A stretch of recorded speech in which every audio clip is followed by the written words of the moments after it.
Terima kasih pemirsa, Anda masih bersama kami dalam Berita TV-mu. Universitas Muhammadiyah Surakarta kembali mengadakan konferensi tingkat internasional, yakni International Summit on Science, Technology and Humanity ke-8.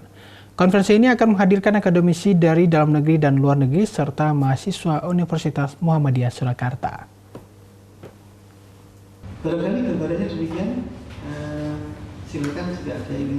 International Summit on Science, Technology and Humanity menghimpun 971 makalah yang terdiri dari mahasiswa, dosen UMS, dosen eksternal UMS, dan penulis luar negeri. Kita sudah merasa pelan-pelan ini.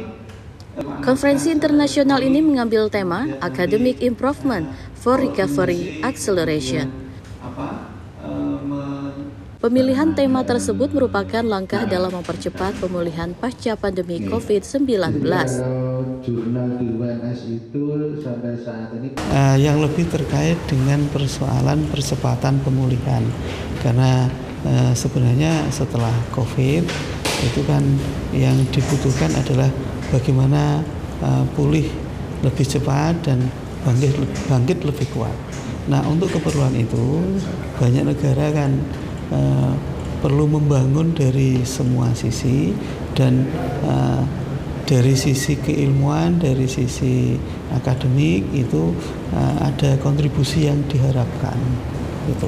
Nah, nanti para akademisi, peneliti ini diharapkan untuk menyampaikan gagasannya dari background keilmuan masing-masing, bagaimana berkontribusi pada negara masing-masing, pada negaranya masing-masing, dan untuk kita tentu di Indonesia itu adalah bagaimana agar dapat pulih lebih cepat itu sumbangan apa yang dapat diberikan.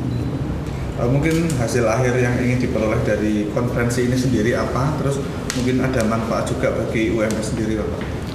Nah, sekurangnya dari sisi publikasi akan ada dokumentasi dari makalah-makalah yang dipresentasikan, sehingga dari sana nanti ada proses diseminasi, publikasi, sosialisasi, sehingga makalah-makalah tersebut dapat diakses dan dipelajari secara luas, dan tentu kita berharap mudah-mudahan ada yang dapat ditindaklanjuti untuk aplikasi yang lebih konkret.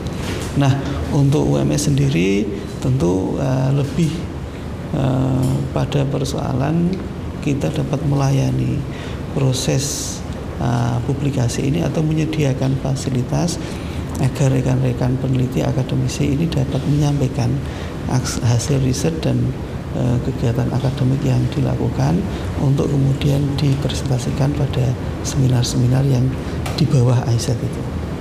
Jumlah yang akan disampaikan, Pak? Tadi maaf tadi ada data terakhir, meskipun mungkin masih akan berubah, ada 971 makalah yang akan dipresentasikan. Paling banyak dari sisi mahasiswa?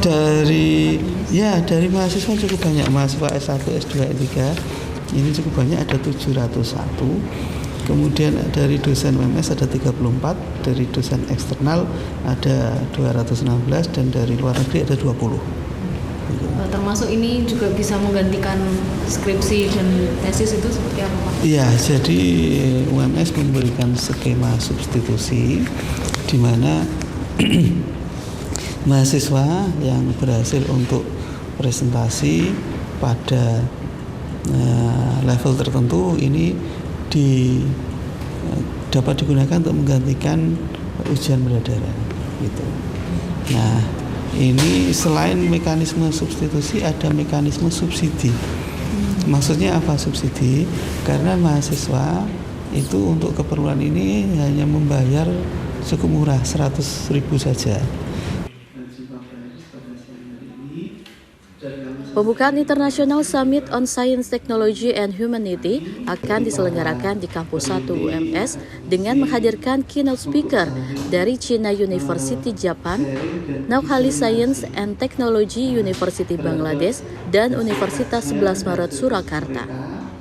Agus Ulinuha juga menyampaikan dalam konferensi ini bagi mahasiswa yang ikut serta menjadi pemakalah akan dibebaskan dari ujian skripsi dan akan mendapatkan nilai sempurna, serta mendapatkan dana subsidi dan dana publikasi. jurnal di UMS itu sampai saat ini posisinya masih Atta memberitakan dari Solo, Jawa Tengah. sudah cukup menyita waktu dan menyibukkan sehingga nanti proses presentasi